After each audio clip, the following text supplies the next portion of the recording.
In this video, I'm going to show you how to remove the grill cover on a Chrysler Town & Country. So this plastic grill cover is very easy to remove, and it's going to be important to take off if you ever need to access certain items inside of the engine compartment.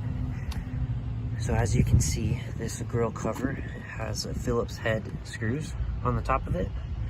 So I'm going to go ahead and pull out all 5 of these to start.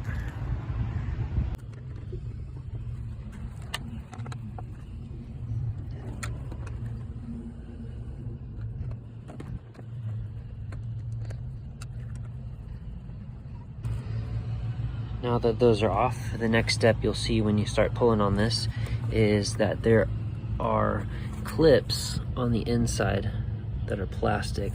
So to get those off, you need to push down and pull out. See how it's a little plastic hook that kind of fits into that slot? So do that over here too.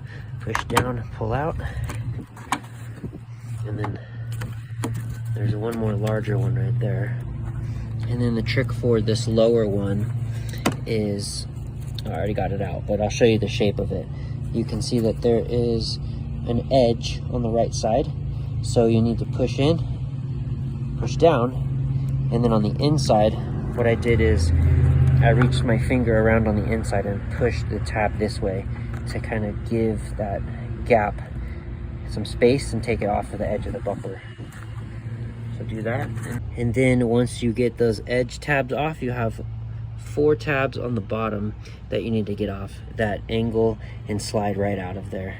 So I hope that was helpful for you in getting your front grille off. Thanks for watching.